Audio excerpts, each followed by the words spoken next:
Hi guys, welcome back to my channel. ಹೇಗಿದ್ದೀರೆಲ್ಲರೂ? ನಾನು ತುಂಬ ಚೆನ್ನಾಗಿದ್ದೀನಿ. ಹೋಪ್ ನೀವು ತುಂಬ ಚೆನ್ನಾಗಿದ್ದೀರಾ ಅಂದ್ಕೊಂಡು ಇವತ್ತಿನ ವಿಡಿಯೋ ಸ್ಟಾರ್ಟ್ ಮಾಡೋಣ.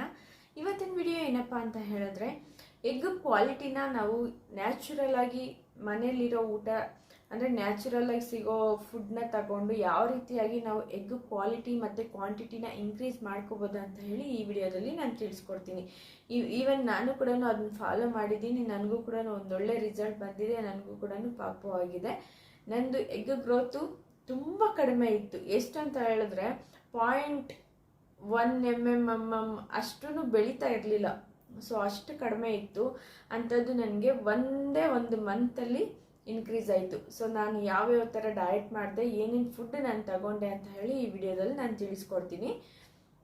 ಸೊ ನೀವು ಕೂಡ ಇದನ್ನು ಫಾಲೋ ಮಾಡಿ ಒಳ್ಳೆ ಲೈಫ್ ಸ್ಟೈಲು, ಒಂದೊಳ್ಳೆ ಫುಡ್ನ ತಗೊಳ್ಳಿ. ನಿಮಗೂ ಕೂಡ ಒಂದೊಳ್ಳೆ ರಿಸಲ್ಟ್ ಇರುತ್ತೆ. ಈಗಿನ ಕಾಲದಲ್ಲಿ ಹೇಗಾಗಿದೆ ಅಂತ ಹೇಳಿದ್ರೆ, ಮದುವೆಗಳು ಮಾಡ್ಕೊಳ್ಳೋಕೆ ಡಿಲೇ ಆಗ್ತಾ ಇದೆ, ಹಾಗೆ ಮಕ್ಕಳು ಆಗೋದು ಕೂಡ ಡಿಲೇ ಆಗ್ತಾ ಇದೆ. ಸೊ ಮುಂಚೆ ನಮ್ಮ ಅಪ್ಪ ಅಮ್ಮ ಮತ್ತು ನಮ್ಮ ತಾತ ಅವರು ಎಲ್ಲ ಕೂಡ ಬೇಗ ಮದುವೆಗಳಾಗ್ತಾ ಇದ್ರು. ಒಂದು ಕಾಲದವರು ಬೇಗ ಮದುವೆ ಆಗ್ತಿದ್ರು ಮತ್ತು ಬೇಗ ಮಕ್ಕಳು ಆಗ್ತಾ ಇತ್ತು. ಮತ್ತು ಆಗಿನ ಕಾಲದಲ್ಲಿ ಫುಡ್ಡು ಕೂಡ ಹಾಗೆ ಇತ್ತು. ಇವಾಗ ಎಲ್ಲ ಕೆಮಿಕಲ್ಸು, ಆವಾಗ ಎಲ್ಲನೂ ನೈಸರ್ಗಿಕವಾಗಿ ಸಿಗೋದನ್ನೇ ಮಾಡ್ತಾ ಇದ್ರು. ಮತ್ತು ಯಾವುದೇ ಬೆಳೆಗಳಿಗಾಗಿರ್ಬೋದು ಔಷಧಿನ ಸಿಂಪಡಿಸ್ತಾ ಇರಲಿಲ್ಲ. ಇವಾಗಿನ ಕಾಲದಲ್ಲಿ ಎಲ್ಲ ಔಷಧಿಯಿಂದನೇ ಬೆಳೀತಾ ಇದ್ದಾವೆ. ಸೊ ಹಾಗಾಗಿ ಆವಾಗಿನ ಕಾಲದಲ್ಲಿ ಆ ಊಟದಲ್ಲಿರೋ ಶಕ್ತಿನೇ ಬೇರೆ, ಇವಾಗ ಊಟದಲ್ಲಿರೋ ಶಕ್ತಿನೇ ಬೇರೆ. ಇವಾಗ ಆ್ಯಕ್ಚುಲಿ ಏನೂ ಇಲ್ಲ ಅಂತಲೇ ಹೇಳ್ಬೋದು. ಆಗಿನ ಕಾಲದಲ್ಲಿ ಒಂದು ಮುದ್ದೆ ತಿಂದುಬಿಟ್ರೆ ಸಾಕಾಗ್ತಾ ಇತ್ತು. ಇವಾಗ ಏನೇನೋ ಜಂಕ್ ಫುಡ್ಸ್ ಬಂದು ಪಿಜ್ಜಾ, ಬರ್ಗರು, ಆಳು ಮೂಳು ಎಲ್ಲ ತಿಂದು ಇರೋ ಹೆಲ್ತ್ನ ಹಾಳು ಮಾಡ್ಕೊತಾ ಇದ್ದಾರೆ ಅಷ್ಟೇ. ಸೊ ಇವಾಗ ನಾನು ಯಾವ ಥರ ಎಗ್ ಕ್ವಾಲಿಟಿ ಮತ್ತು ಕ್ವಾಂಟಿಟಿನ ಇನ್ಕ್ರೀಸ್ ಮಾಡ್ಕೋಬೇಕು ಅಂತ ಹೇಳ್ತೀನಿ. ಫಸ್ಟ್ಗೆ ನೆಮ್ಮದಿಯಾಗಿರಿ, ಸ್ಟ್ರೆಸ್ ಫ್ರೀಯಾಗಿರಿ, ಎಲ್ಲನೂ ಕರೆಕ್ಟ್ ಆಗುತ್ತೆ. ಆಮೇಲೆ ಯಾವುದೇ ಕಾರಣಕ್ಕೂ ಅವ್ರು ಈ ಥರ ಮಾತಾಡ್ತಾ ಇದ್ದಾರೆ, ಇವ್ರು ಈ ಥರ ಮಾತಾಡ್ಕೊತಾ ಇದ್ದಾರೆ, ಮದುವೆ ಆಗಿ ಇಷ್ಟು ವರ್ಷ ಆದರೂ ಮಕ್ಕಳಾಗ್ತಾ ಇಲ್ಲ ಅಂತ ಮಾತಾಡ್ಕೊತಾ ಇದ್ದಾರೆ ಅಂತ ಹೇಳಿ ಯಾವುದೇ ಕಾರಣಕ್ಕೂ ಟೆನ್ಷನ್ ತಗೋಬೇಡಿ. ಸೊ ನೀವಾಯಿತು, ನಿಮ್ಮ ಕೆಲಸ ಆಯಿತು, ನಿಮ್ಮ ಏಮ್ ಅಷ್ಟೇ, ಆಯಿತಾ? ಮತ್ತು ಯಾವ ಫುಡ್ಸ್ನ ತಗೋಬೇಕು, ಯಾವ ರೀತಿಯಾಗಿ ಡಯಟ್ ಮಾಡಬೇಕು ಅಂತ ಹೇಳಿ ತಿಳಿಸ್ಕೊಡ್ತೀನಿ ನಿಮಗೆ. ಫಸ್ಟು ನಿಮ್ಗೇನಾದರೂ ಕಾಫಿ, ಟೀ ಮತ್ತು ಏನಾದರೂ ಡ್ರಿಂಕಿಂಗು, ಸ್ಮೋಕಿಂಗು ಇದೆಲ್ಲ ಅಭ್ಯಾಸ ಇದ್ದರೆ ಸ್ಟಾಪ್ ಮಾಡಿಬಿಡಿ. ಸೊ ಯಾಕೆಂತಂದರೆ ಕಾಫಿ, ಟೀ ಎಲ್ಲನೂ ಕೆಫಿನ್ ಇರುತ್ತೆ. ಆ ಕೆಫಿನ್ನು ಹಾರ್ಮೋನಲ್ಸ್ನ ಬ್ಯಾಲೆನ್ಸ್ ಮಾಡೋದಿಲ್ಲ. ಸೊ ಹಾಗಾಗಿ ಇಂಬ್ಯಾಲೆನ್ಸ್ ಮಾಡಿಬಿಡುತ್ತೆ ಬಾಡಿಯಲ್ಲಿರೋ ಹಾರ್ಮೋನಲ್ಸ್ನ. ಸೊ ಕಂಪ್ಲೀಟಾಗಿ ಸ್ಟಾಪ್ ಮಾಡಿ. ಮತ್ತು ಕೂಲ್ ಡ್ರಿಂಕ್ಸು ಅದೆಲ್ಲ ಕೂಡ ಸ್ಟಾಪ್ ಮಾಡಿ, ಯಾಕಂತಂದರೆ ಅದರಲ್ಲೂ ಕೂಡ ಕೆಫಿನ್ ಇರುತ್ತೆ. ಸೊ ಹಾಗಾಗಿ ಸ್ಟಾಪ್ ಮಾಡಿ. ಮತ್ತು ತುಂಬ ವೆಯ್ಟ್ ಇದ್ದೀರಾ, ಒಬೆಸಿಟಿ ಇದ್ದೀರಾ ಅಂತ ಹೇಳಿದ್ರೆ ಫಸ್ಟು ನಿಮ್ಮ ವೆಯ್ಟ್ನ ಬ್ಯಾಲೆನ್ಸ್ ಮಾಡ್ಕೊಳ್ಳಿ. ನೀವೇನಾದರೂ ಓವರ್ ವೆಯ್ಟ್ ಇದ್ದೀರಾ ಅಂತ ಹೇಳಿದ್ರೆ ನಿಮ್ಮ ವೆಯ್ಟ್ನ ಕಂಟ್ರೋಲ್ ಮಾಡಿಕೊಂಡು ಬ್ಯಾಲೆನ್ಸ್ ಮಾಡ್ಕೊಳ್ಳಿ. ವ್ಯಾಯಾಮ ಮಾಡಿ, ವಾಕಿಂಗ್ ಮಾಡಿ, ಒಂದು 30 ನಿಮಿಷ ಆ ಥರ ವಾಕಿಂಗ್ ಮಾಡಿ. ಡೈಲಿ ಹೋಗಿ ಬನ್ನಿ ವಾಕಿಂಗ್ಗೆ, ಒಂದು 30 ನಿಮಿಷ ಏನಾಗ್ಬಿಡತ್ತೆ. ವ್ಯಾಯಾಮ ಮಾಡಿ, ಯೋಗ ಮಾಡಿ, ಮೈಂಡು ತುಂಬ ಫ್ರೀ ಆಗಿರುತ್ತೆ, ಫ್ರೆಶ್ ಆಗುತ್ತೆ, ಸ್ಟ್ರೆಸ್ ಫ್ರೀ ಆಗಿರ್ತೀರ. ಇದನ್ನೆಲ್ಲ ಮಾಡ್ಕೊಳ್ಳಿ. ಇನ್ನು ಫುಡ್ ವಿಷಯಕ್ಕೆ ಬಂದರೆ, ಎಗ್ ಕ್ವಾಲಿಟಿ ಇನ್ಕ್ರೀಸ್ ಆಗಬೇಕಂತ ಹೇಳಿದ್ರೆ ನೀವು ಗ್ರೀನ್ ಲೀಫಿ ವೆಜಿಟೇಬಲ್ಸ್ನ ತಗೊಳ್ಳಿ. ಸೊ ಸೊಪ್ಪು, ತರಕಾರಿಗಳನ್ನ ತಗೊಳ್ಳಿ. ಸೊ ಇದರಲ್ಲಿ ಸೊಪ್ಪುಗಳಲ್ಲಿ ಐರನ್ ಕಂಟೆಂಟ್ ಜಾಸ್ತಿ ಇರುತ್ತೆ. ಇದು ಎಗ್ ಕ್ವಾಲಿಟಿನ ಇನ್ಕ್ರೀಸ್ ಮಾಡೋದಕ್ಕೆ ತುಂಬ ಹೆಲ್ಪ್ ಮಾಡುತ್ತೆ ಅಂತಲೇ ಹೇಳ್ಬೋದು.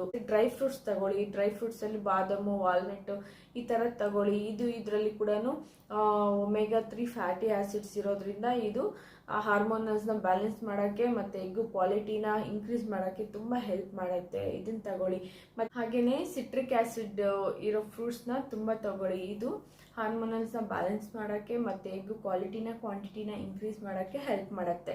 ಸೊ ಫಾರ್ ಎಕ್ಸಾಂಪಲ್ಲು ಕಿತ್ತಳೆ ಹಣ್ಣು ಆಗಿರ್ಬೋದು, ಸೇಬ್ ಆಗಿರ್ಬೋದು, ಮತ್ತು ದ್ರಾಕ್ಷಿ ಆಗಿರ್ಬೋದು, ಈ ರೀತಿ ಮತ್ತು ಬೆರ್ರೀಸ್ ಆಗಿರ್ಬೋದು, ಇವೆಲ್ಲನೂ ನಿಮ್ಮ ಎಗ್ನ ಇಂಪ್ರೂವ್ ಮಾಡೋಕ್ಕೆ ಹೆಲ್ಪ್ ಮಾಡುತ್ತೆ ಅಂತಲೇ ಹೇಳ್ಬೋದು.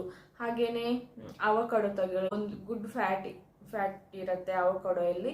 ಸೊ ಇದು ಕೂಡ ನಿಮ್ಮ ಎಗ್ ಕ್ವಾಲಿಟಿಗೆ ಕ್ವಾಂಟಿಟಿಗೆ ಇಂಪ್ರೂವ್ ಆಗೋಕ್ಕೆ ತುಂಬ ಹೆಲ್ಪ್ ಮಾಡುತ್ತೆ ಅಂತಲೇ ಹೇಳ್ಬೋದು. ಆಮೇಲೆ ಪ್ರೋಟೀನ್ ಡಯಟ್ ಮಾಡಿ. ಪ್ರೋಟೀನು ತುಂಬ ಬಾಡಿಯಲ್ಲಿ ಇಂಟೇಕ್ ಆಗಬೇಕು. ಸೊ ಆವಾಗ ಪ್ರೋಟೀನ್ ತುಂಬ ಯಾವಾಗ ಇಂಟೇಕ್ ಆಗುತ್ತೋ ಆವಾಗ ಹಾರ್ಮೋನಲ್ಸು ಬ್ಯಾಲೆನ್ಸ್ ಆಗುತ್ತೆ. ಸೊ ಆವಾಗ ನಿಮಗೆ ಒಳ್ಳೆ ಹೆಲ್ತಿ ಹೆಗ್ ಕ್ವಾಲಿಟಿ ಬರುತ್ತೆ, ಕ್ವಾಂಟಿಟಿ ಎಲ್ಲ ಕೂಡ ಬರುತ್ತೆ.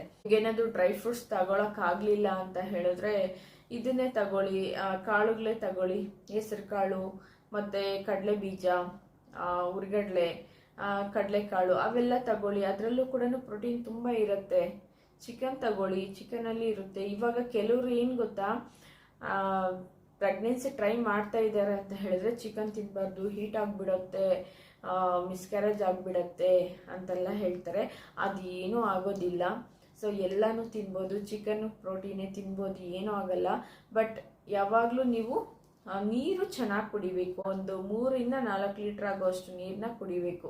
ಸೊ ನೀರು ನೀವು ಚೆನ್ನಾಗಿ ಕುಡ್ಕೊಂಡು ನೀವೆಲ್ಲ ತಿನ್ಕೊಂಡಿರ್ಬೋದು, ಏನೂ ಪ್ರಾಬ್ಲಮ್ ಆಗಲ್ಲ. ಪಪ್ಪಾಯನೂ ತಿನ್ಬೋದು. ಪಪ್ಪಾಯದಲ್ಲಿ ಹಸಿ ಪಪ್ಪಾಯ ತಿನ್ನಬೇಡಿ ಅಷ್ಟೇ.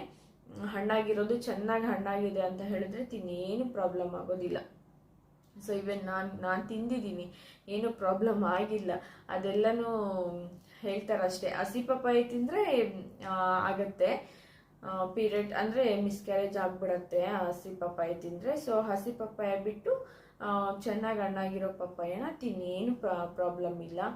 ಆಮೇಲೆ ಚಿಕನ್ನು ತಿನ್ನಿ, ಏನು ಹೀಟ್ ಆಗಲ್ಲ. ಮೀನು ತಿನ್ನಿ, ಚಿಕನ್ನು, ಫಿಶ್ಶು ಅವೆಲ್ಲನೂ ತಿನ್ನಿ, ಏನೂ ಆಗೋದಿಲ್ಲ. ಬಟ್ ನೀರು ಚೆನ್ನಾಗಿ ಕುಡೀರಿ, 3 to 4 ಲೀಟ್ರ್ ಆಗೋಷ್ಟು ನೀರು ಚೆನ್ನಾಗಿ ಕುಡೀರಿ ಅಷ್ಟೇ. ಸೊ ಇವತ್ತಿನ ವಿಡಿಯೋ ಇಲ್ಲಿಗೆ ಎಂಡ್ ಮಾಡೋಣ. ಹೋಪ್ ಈ ವಿಡಿಯೋ ನಿಮಗೆ ಯೂಸ್ಫುಲ್ ಅಂತ ಅಂದ್ಕೊಳ್ತಾ ಇದ್ದೀನಿ. ವಿಡಿಯೋ ಇಷ್ಟ ಆದರೆ ಲೈಕ್ ಮಾಡಿ, ಶೇರ್ ಮಾಡಿ, ಹಾಗೆ ಚಾನಲ್ನ ಸಬ್ಸ್ಕ್ರೈಬ್ ಮಾಡ್ಕೊಳ್ಳಿ. Thank you.